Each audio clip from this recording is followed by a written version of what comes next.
There's a specific kind of loneliness that doesn't come from having no one around. It comes from having people around and still feeling unseen. Still editing yourself before you speak. Still leaving conversations with a faint, nagging sense that something was taken from you, even though from the outside, everything looked fine. Most people assume that fake friends are obvious, that they'll feel cold, or two-faced, or clearly self-serving in ways that are easy to spot. But the friendships that actually cost you the most are rarely the ones that feel bad from the start. They're the ones that felt real for long enough that you stopped questioning them. The ones where the damage accumulates so gradually that by the time you notice it, you've already adjusted yourself around it in ways you can't fully trace. So, here are 5 fake friend behaviors that are easy to miss. Because they're designed, consciously or not, to stay beneath the threshold of what you feel comfortable naming. 1. They celebrate you loudest when the stakes are lowest. This one takes time to see because it hides inside what looks like support. They show up for the small wins. They're generous with compliments when you get a haircut, when you post a photo, when something minor goes your way. And in those moments, they feel like exactly the kind of friend you want. Enthusiastic, warm, reliably encouraging. But pay attention to what happens when something genuinely significant occurs. A real opportunity. A promotion. A relationship that's going well. A version of your life that's starting to look like something they wanted for themselves. The enthusiasm gets quieter. The response comes a little later than you'd expect. The compliment, when it arrives, has something else underneath it. A caveat, a comparison, a subtle reframe that takes the shine off just slightly.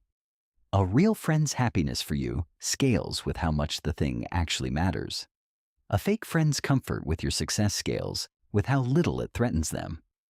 If you've noticed that someone celebrates you more when you're struggling than when you're winning, that pattern is telling you something. 2. They use your vulnerabilities as social currency.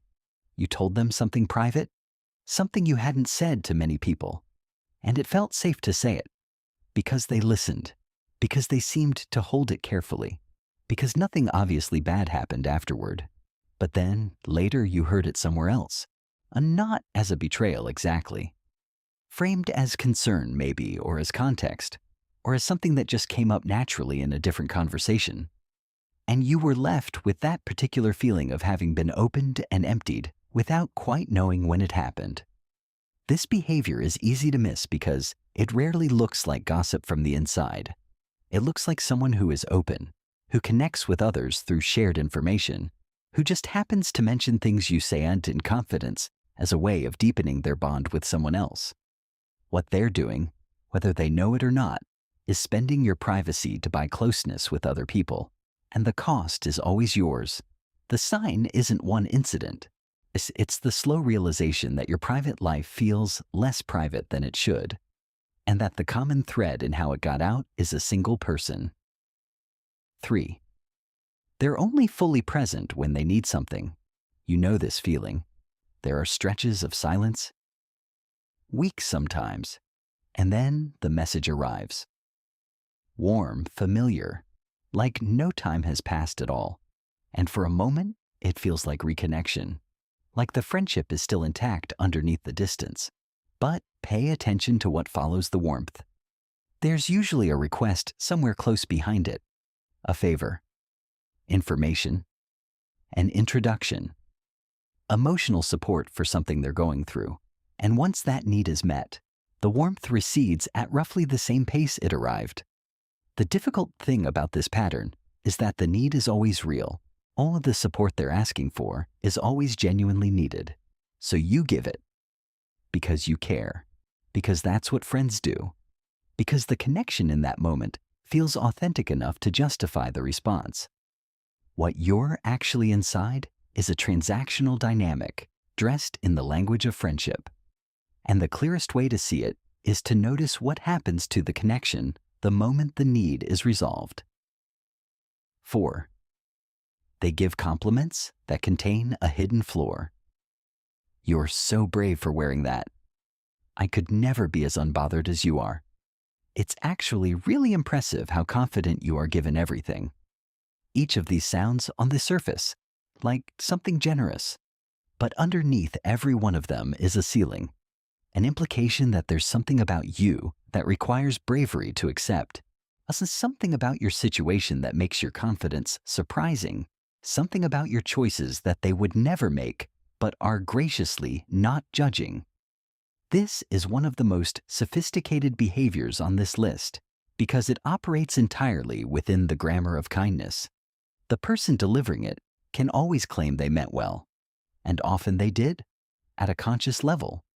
But the cumulative effect of receiving this kind of compliment repeatedly from the same person is a slow erosion of how you see yourself. You start to wonder what they're seeing that you're not. You start to look for the flaw the compliment was quietly pointing at. Real compliments make you feel seen. These make you feel assessed. That distinction between feeling seen and feeling assessed is worth holding on to. Or save this one for the next time a compliment leaves you feeling worse than before it arrived. 5. They need you to stay exactly where you are. This is the one that's hardest to name while you're inside it, and the most important one on this list. A fake friend in this category doesn't sabotage you openly. They don't criticize your goals or tell you that you're going to fail. What they do is subtler.